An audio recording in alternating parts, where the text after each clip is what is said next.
मेरा नाम है मोहित और आपका स्वागत हमारे YouTube चैनल हिस्ट्री चैंपियन में। तो जैसा कि आप जानते हो, आपका जो फर्स्ट सेमेस्टर का जो एग्जाम हुआ है, आज इतिहास का पेपर आपके सामने, history of India from beginning up to 1200 CE. काफी पेपर में आपके सामने यही सेम पेपर, भारत का इतिहास 1200 ईस्वी तक लिखा रहता है। काफी यूनिवर्सिटी में paper history of India from prehistoric period to the 1200 BC तक होता है। सेम ही पेपर है, सेम ही पैटर्न आपके सामने। लेकिन आपके सामने जो आज आपका जो पेपर हुआ है, इस पेपर के अपन पूरी की पूरी चर्चा करेंगे, इसकी सॉल्यूशन की बनाने की कोशिश करें आपके सामने। साथ के साथ ये जो पेपर है, ये आपके सामने हमारे टेलीग्राम चैनल पे मिल जाएगा। आपके सामने history of India from beginning up to 1200 CE semester first के नाम से चेक कर लेना। फाइल वाले सेक्शन में पीडीएफ आपको मिल जाएगी, जो डाउनलोड करना चाहिए। पेपर की बात करें, आपके सामने 3 घंटे का कुल पेपर हुआ, जिसमें कुल मार्क्स कितने थे? 100 मार्क्स कुल होते हैं। इस बार पेपर में कुछ बदलाव भी देखने को मिल रहा है। पहले 3 सेक्शन आया करते थे, सेक्शन ए और सेक्शन बी, जिसमें से सेक्शन ए आपके सामने किसका हुआ करता था? आपके सामने 100 टाइप क्वेश्चन आंसर का हुआ करता था, जिसमें आपके सामने 10 आते थे। 10 इंटू 2 इक्वल टू 20 नंबर का पेपर होता था। लेकिन बी सेक्शन जो आपके सामने होता था, जिसके अंदर आपके सामने लघुतरात्मक प्रश्न देखने को मिलते थे, उनको स्किप कर दिया गया है। अब आपके सामने निबंधात्मक प्रश्न देखने को मिलते हैं। यूनिट 1 से लेकर 4 तक 2-2 प्रश्न देखने को मिल रहे हैं। उसमें से कोई एक प्रश्न करने को मिलता है आपके सामने, जिसमें से प्रत्येक प्रश्न 20 अंक का है। इस प्रकार 4 प्रश्न 80 अंक के हो गए। 20 + 80 इक्वल टू 100 मार्क्स के आपके हो रहे हैं।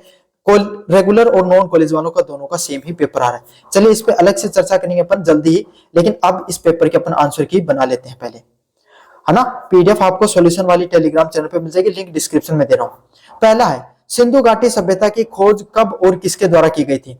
तो आप सबको पता है, सिंधु घाटी सभ्यता की खोज 1921 के अंदर राय बहादुर दयाराम साहनी के द्वारा की गई थी। समझ में आ गया आपके सामने? देखो होता क्या है, सिंधु घाटी सभ्यता पंजाब के अंदर, जो पाकिस्तान का जो पंजाब वाला क्षेत्र है ना, वहां पर आपके सामने सिंध वाले क्षेत्र के अंदर को रेलवे की क्या चल रही है? खुदाई चल रही होती है। समझना, रेलवे की पटरियां बिछा रहती है। पटरियां बिछाते हैं तो टिल्ले भाई पाकिस्तान में, आपके सामने राजस्थान वाला इलाका है, वो इधर की साइड भी तो है, रेगिस्तानी वाला इलाका पंजाब वाले साइड में था। तो वहां पर क्या टिल्ले थे, उनको बराबर किया जा रहा था, जमीन को समतल किया जा रहा था। तो देखते हैं अचानक से क्या होता है, बहुत सारी जो पक्की ईंटें आज के समय अपने मकानों में लगती है, इस प्रकार की पक्की ईंटें वहां से निकलना शुरू हो जाती है। अब मजदूर समझ नहीं पाते हैं, वो सोचते हैं कोई घर होगा पुराने समय में, तो उनको लगा देते हैं, है ना। लेकिन उसके बाद में क्या होता है, 1921 में वहां पर दयाराम साहनी पहुंचते हैं और अच्छे से खुदाई कराते हैं वहां पर, और उन्हें एक नई सभ्यता मिलती है। समझ में आ गया? जिसमें हड़प्पा की खोज आपके सामने राय बहादुर दयाराम साहनी के द्वारा 1921 में की गई, और 1922 में आपके सामने राखलदास बनर्जी के द्वारा किसकी की गई? मोहनजोदाड़ो की खोज की गई। दो सिंधु घाटी सभ्यता की सबसे बड़ी खोज रही। 1921 में आपके सामने किसके द्वारा की गई? राय दयाराम साहनी के द्वारा हड़प्पा की, और 1922 में राखलदास बनर्जी के द्वारा मोहनजोदाड़ो की। क्या कहानी आपको अच्छे से समझ में आ गई होगी, मुझे उम्मीद है। अगले वाला पॉइंट है, दूसरा नंबर प्रश्न है, त्रिपिटक क्या है? आप सबको पता है, जैसे हिंदू धर्म के अंदर आपको क्या देखने को मिलता है, हिंदू धर्म में आपके सामने गीता, रामायण और आपके सामने जो अन्य धार्मिक ग्रंथ देखने को मिलते हैं, वेद देखने को मिलते हैं, उसी तरीके से बौद्ध धर्म में आपके सामने 3 ग्रंथों का, 3 मुख्यतः ग्रंथ देखने को मिलते हैं, विनय पिटक, सुत्त पिटक और अभिधम्म पिटक। क्या? विनय पिटक, सुत्त पिटक और अभिधम्म पिटक। इन तीनों आपके सामने जो किताबें हैं, इनके संकलन को किस नाम से जाना जाता है? त्रिपिटक के नाम से जाना जाता है। भाई 3 किताबों को एक जगह जोड़ दिया, लास्ट में पटक आ रहा था, 3 पटक, त्रिपिटक के नाम से इनको जाना जाता है। अच्छा, तीनों जो किताबें हैं, इनका अलग अलग महत्व है। जैसे आपके सामने विनय पिटक, विनय का अर्थ क्या होता है? आपके सामने नियम व कायदों से चलना। तो इसके अंदर क्या लिखा गया है? जो बौद्ध भिक्षुक हुआ करते थे, बौद्ध धर्म को मानने वाले जितने भी बौद्ध भिक्षुक लोग होते हैं, उनके नियम लिखे हुए हैं कि उनको किस प्रकार का जीवन जीना चाहिए, किस प्रकार से उन्हें रहना चाहिए। तो यही चीज किसमें लिखी गई है? त्रिपिटक के विनय पिटक के अंदर लिखी गई। अगला आता है आपके सामने क्या? सुत्त पिटक। क्या आता है? सुत्त पिटक आता है ना। सुत्त पिटक में क्या होता है आपके सामने? सुत्त पिटक में जो महात्मा बुद्ध के द्वारा जो उपदेश दिए गए, महात्मा बुद्ध आपके सामने जब जैसे उनको आपके सामने ज्ञान की प्राप्ति होती है, वो अलग अलग जाकर आपने जो उनका बौद्ध धर्म था उससे संबंधित उन्होंने चीजों को बताना शुरू किया, और उन सभी उन उपदेशों का संकलन एक काव्य में, एक पूरे ग्रंथ में किया गया। उसको सुत्त पिटक के नाम से जाना जाता है। सुत्त हो गया, विनय हो गया। अगले वाला अभिधम्म पिटक। अभिधम्म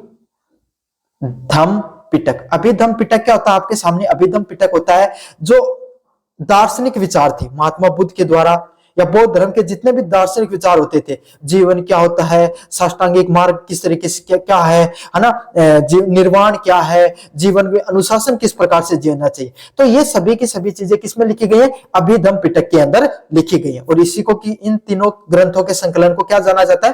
त्रिपिटक के नाम से जाना जाता है। समझ में आ गया? गणतंत्र की परिभाषा दीजिए। देखो गणतंत्र क्या होता है आपके सामने? कोई भी राज्य हो गया आपके सामने, है ना, कोई भी देश होता है ना, उसके अंदर क्या होता है आपके सामने? कोई भी देश के अंदर छोटे छोटे राज्य होते हैं। उन छोटे छोटे राज्यों के उन छोटे छोटे जो राज्य होते हैं उनके समायोजन से एक पूरा देश का निर्माण होता है, उसको गणतंत्र के नाम से जाना जाता है। गणतंत्र में क्या होता है आपके सामने? गणतंत्र में आपके सामने क्या होता है? जो जनता है वो आपके सामने किसको चुनती है? जो उसका मुखिया होता है ना, जैसे भारत में प्रधानमंत्री मुखिया है, तो उसको कौन चुनती है? भारत की जनता चुनती है। साथ में जो छोटे छोटे राज्य हैं उनको भी अपनी सरकार बनाने का अधिकार है, उनको भी अपने फैसले लेने का क्या रहता है आपके सामने? अधिकार रहता है। इसको किस नाम से जाना जाता है? इस पूरी की पूरी जो चीजें होती है उनको गणतंत्र के नाम से जाना जाता है। अगले वाला पॉइंट है, अशोक के शिलालेखों में कौन सी लिपि का प्रयोग किया गया था? दो प्रकार की लिपि का मुख्यतः उपयोग किया गया था। ब्राही और खरोष्टी लिपि को आपके सामने मुख्यतः प्रयोग किया गया था। कौन सी लिपि? ब्राही लिपि, कोई भी भाषा को लिखने की अलग अलग प्रकार की लिपियां होती हैं, तथा खरोष्टी लिपि का आपके सामने मुख्यतः प्रयोग किया गया था। ब्राही लिपि आपके सामने पूरे भारत के अंदर यूज किया गया। खरोष्टी लिपि आपके सामने मुख्यतः कहां पर देखने को मिलती है? उत्तरी पश्चिमी भारत के अंदर देखने को मिलती है। आपके सामने पाकिस्तान अफगानिस्तान वाला क्षेत्र उधर की साइड में मुख्यतः देखने को मिलती है। अगला है, सातवाहन वंश की स्थापना किसके द्वारा की गई? सातवाहन वंश की स्थापना आपके सामने किसके द्वारा की गई? सिमुक के द्वारा 230 ईसा पूर्व के सामने आपके सामने देखने को मिलती है। किसने की? सातवाहन वंश की स्थापना सिमुक के द्वारा की गई और कण्व वंश के जो राजा थे उनको हराकर इन्होंने इस वंश की स्थापना की। अगले वाला पॉइंट है, कुषाण वंश का सबसे महान शासक कौन था? तो कुषाण वंश जो होता है उसका सबसे महान शासक कौन होता है? कनिष्क को उसका सबसे महान शासक माना जाता है। उसके शासन काल में, कनिष्क जो के शासन काल में आपके सामने बड़े बड़े साहित्यकार पनपे। वो बौद्ध धर्म को, अशोक के बाद में बौद्ध धर्म को आपकी पूरी दुनिया में फैलाने का उन्होंने काम किया। क्यों? क्योंकि एक बहुत महान राजा हुआ जिन्होंने चौथी बौद्ध संगति का क्या क्या आयोजन कराया। उसी में हीनयान बौद्ध यान के अंदर आपके सामने दो उपभागों में बट गया बौद्ध धर्म। साथ के साथ आपके सामने इसने क्या क्या, जितना जो उत्तरी एशिया आपके सामने, भारत से उत्तरी एशिया है, उसके अंदर चीन, थाईलैंड, है ना, ताइवान और अन्य देशों के अंदर बौद्ध धर्म को फैलाने का काम किया। क्यों? जो ट्रेड रूट था ना आपके सामने, जो चाइना का जो सिल्क रूट जिसको बोला जाता है, उस पर किसका राज था? कनिष्क का राज देखने को मिलता था। इसीलिए इसने क्या किया? अपने धर्म को फैलाने का भी काम किया। समझ में आ गया? अगले वाला पॉइंट आपके सामने, भारत का नेपोलियन किसी कहा जाता है? तो भारत का नेपोलियन समुद्रगुप्त को कहा जाता है। क्यों? क्योंकि ये एक ऐसा राजा हुआ करता था जिसने जितने दिन युद्ध लड़े इसने एक भी युद्ध नहीं हारा। पहली बार आपके सामने गुप्त वंश का सबसे महान शासक हुआ करता था।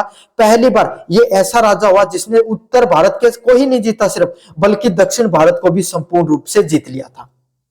वहां से भी अपने टैक्स कलेक्ट करने का काम करता था। इसको आपके सामने जो V.A. स्मिथ नामक इतिहासकार के द्वारा किसकी उपाधि दी गई? भारत के नेपोलियन के नाम से उपाधि दी गई। इस व्यक्ति ने अपने जीवन में एक भी युद्ध नहीं हारा था, जबकि नेपोलियन ने तो एक युद्ध हारा था, वाटरलू का युद्ध, लेकिन इसने एक भी युद्ध आपके सामने नहीं हारा था। समझ में आ गया आपके सामने? अगले वाला प्रश्न है, भारत में दो प्राचीन विश्वविद्यालयों के नाम बताइए। मतलब भारत है उसके अंदर दो प्राचीन विश्वविद्यालयों के नाम बताइए। तो इसमें आपके सामने कौन कौन सी थी भाई? नालंदा विश्वविद्यालय और तक्षशिला विश्वविद्यालय, दो सबसे प्रमुख विश्वविद्यालय थे आपके सामने। नालंदा बिहार में देखने को मिलती थी और तक्षशिला पाकिस्तान के अंदर। नालंदा बिहार के अंदर देखने को मिलती थी और तक्षशिला आपके सामने कहां पर देखने को मिलती थी? पाकिस्तान के अंदर। अब मेरे को कमेंट बॉक्स में बताना इनका निर्माण किसके द्वारा किया गया था। समझ में आ गया? हर्षचरित्र के द्वारा दो रचित साहित्य का नाम बताइए। तो किसने? आपको पता है हर्षवर्धन है, वो बहुत बड़ा साहित्यकार भी हुआ करता था। मैंने हर्षवर्धन का प्रश्न भी दिया था, अगर आपने पढ़ा होगा, मेरी क्लासेस देखी होंगी तो आपने किया भी होगा। रत्नावली और आपके सामने प्रियदर्शिका, इनके द्वारा प्रमुख साहित्य की रचना की जाती है। अगले वाला पॉइंट है चालुक्य वंश की राजधानी क्या थी। तो चालुक्य वंश जो आपके सामने दक्षिण भारत का वंश है, इनकी जो राजधानी थी क्या थी, बादामी आपके सामने इनकी राजधानी होती है। तो ये थे आपके सामने वेरी शॉर्ट टाइप क्वेश्चन, सारे इनको अपन ने देख लिया है। अब अगला वाला प्रश्न आया था वैदिक साहित्य के प्रतिपादित समाज एवं धर्म पर एक निबंध लिखिए। मतलब वैदिक साहित्य क्या होता है, उस समय का समाज किस प्रकार के हुआ करता था, उसके बारे में आपको विस्तार से बताना है। काफी ज्यादा महत्वपूर्ण प्रश्न है। इस प्रश्न का सॉल्यूशन डिस्क्रिप्शन में आपको देखने को मिल जाएगा, प्लेलिस्ट का लिंक, वहां पर यह प्रश्न मैंने बाकायदा करवा रखा है। और प्ले लिस्ट ये जो अगर आप पीडीएफ पढ़ना चाहते हो सभी प्रश्नों के सॉल्यूशन की टेलीग्राम चैनल पे फ्री में डाल रखी है। टेलीग्राम चैनल का लिंक भी डिस्क्रिप्शन में दे रखा। फाइल वाले सेक्शन पे जाकर बीए फर्स्ट हिस्ट्री सर्च कर लेना, वहां पर बीए फर्स्ट सेमेस्टर हिस्ट्री के नाम से पीडीएफ देखने को मिल जाएगी। अगला है describe the basic feature of Harappa civilisation. Harappa सभ्यता की आधारभूत विशेषताओं का वर्णन कीजिए। मतलब जो हड़प्पा सभ्यता थी उसकी क्या मुख्य विशेषताएं हुआ करती थी, उसके बारे में विस्तार से वर्णन करना है। काफी ज्यादा महत्वपूर्ण प्रश्न है।